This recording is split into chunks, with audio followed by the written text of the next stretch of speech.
কুয়াশা ভেজা রাতে ট্রেনটি ছুটে চলেছে গন্তব্যের উদ্দেশ্যে। স্নিগ্ধজিৎ ট্রেনে বসে কিছুক্ষণ আগের কথা ভাবছিল। এইরকম ভয়ঙ্কর অভিজ্ঞতা যে তাদের সাথে ঘটবে তা যেন কোনোভাবেই বিশ্বাস হচ্ছিল না স্নিগ্ধজিতের। মনে হচ্ছিল সে যেন একটি স্বপ্ন দেখছে। তারা দুই বন্ধু স্নিগ্ধজিৎ ও অনির্বাণ কলেজ শেষ করে নৈনিতাল ঘুরতে আসেন।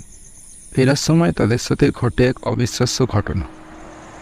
দুই বন্ধু তাদের সফর শেষ করে হোটেল থেকে বেরিয়ে একটি গাড়ি করে স্টেশনের উদ্দেশ্যে রওনা দেয়।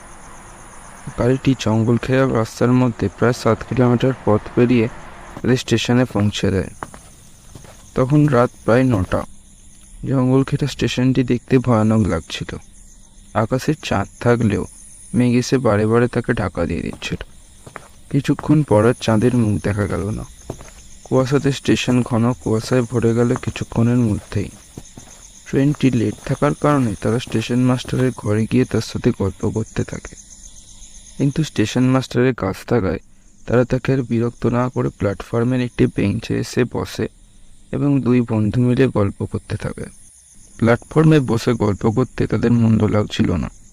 তারা ঠিক করে এখানে বসেই ট্রেনের জন্য অপেক্ষা করবে। কিন্তু ট্রেন যে কতক্ষণ লেট তারা ঠিকমতো বুঝতে পারছিল না। তারা যখন গল্পে মশগুল তখন লক্ষ্য করে তাদের থেকে অনতি দূরে একটি কাঠের বেঞ্চে একজন ভদ্রলোক বসে আছেন।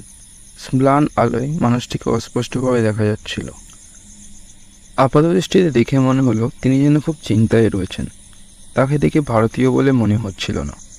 গায়ের রং ফর্সা এবং মাথায় একটি লম্বা টুপি এবং পরনে একটি লম্বা কোট, ঠিক যেন ব্রিটিশ সাহেব।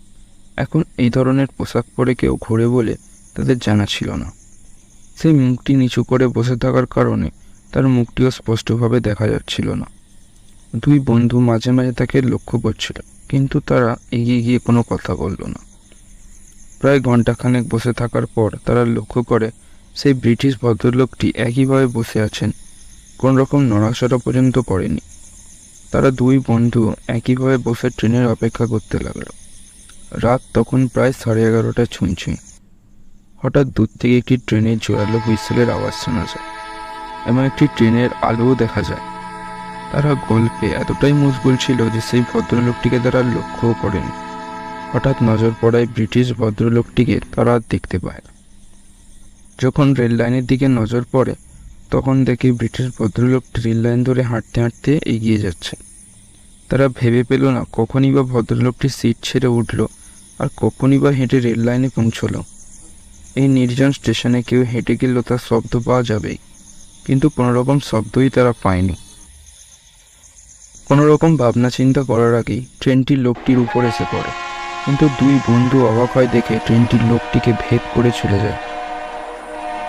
তারা এই দৃশ্য দেখে এতটাই আতঙ্কিত হয় যে তাদের মুখ থেকে কোনো আওয়াজ পর্যন্ত বেরোয় না। কেবল রাতের মধ্যে ট্রেনে চলে যাওয়ার হিমশীতল প্রতিধ্বনি শোনা যাচ্ছিল। কিন্তু তাদের তখনও অবাক হওয়ার বাকি ছিল, কারণ ট্রেনটি চলে যাওয়ার পর তখনও তারা দেখল সেই ভদ্রলোকটি সমানভাবে রেল লাইন ধরে সামনে এগিয়ে চলেছে। তাদের মনে হয় তারা যেন ভুল দেখেছে এবং লোকটির হয়তো কিছুই হয়নি। কিন্তু হঠাৎই লোকটি দাঁড়িয়ে পড়ে এবং তার ঘাড়টি পুরোটাই পিছনে ঘুরিয়ে দেয়। লোকটির মুখটি অনেক দিনের পচা গলা মুখ, চোখের মণি বলে কিছুই নেই, ঘাড়টি একদিকে কাত হয়ে রয়েছে। এই বিভৎস দৃশ্য দেখে দুজনে সব ফেলে স্টেশন মাস্টারের ঘরের দিকে ছুটে যায়। তিনি দুজনকে বসিয়ে জল খাইয়ে কি হয়েছে জানতে চান। দুজন তখন ঘটনাটি বলে যা তার কিছুক্ষণ আগে দেখেছেন। তখন স্টেশন মাস্টার কিছুক্ষণ চুপ থেকে সেই ব্রিটিশ ব্যক্তির করুণ কাহিনীটি বলেন। সেই ব্রিটিশ ব্যক্তি ছিলেন একজন ইংরেজ ব্যবসায়ী। সেইখানে ব্যবসার কাজে ইংল্যান্ড থেকে আসে এবং ব্রিটিশ ইস্ট ইন্ডিয়া কোম্পানির সাথে মিলে ব্যবসা করতে থাকে। একবার স্থানীয় মহিলাকে সেই ব্রিটিশ ভদ্রলোকটি ভালোবেসে ফেলে, কিন্তু প্রত্যাখ্যাত এবং হৃদয় বিদারক হয়ে তিনি স্টেশনে এসে রেল লাইনে আত্মহত্যা করেন। তখন থেকেই মাঝে মাঝে তাকে স্টেশনে দেখা যায়। দুজনেই ঘটনা শুনে কিছুক্ষণ চুপ থাকে। রাত প্রায় 2টোর সময় তাদের ট্রেন আসে, কিন্তু স্নিগ্ধজিৎ সেই জায়গাটি পার হওয়ার সময় তখন সেই দৃশ্যটি যেন তার চোখের সামনে ভাসছিল এবং অনির্বাণ নির্বাক।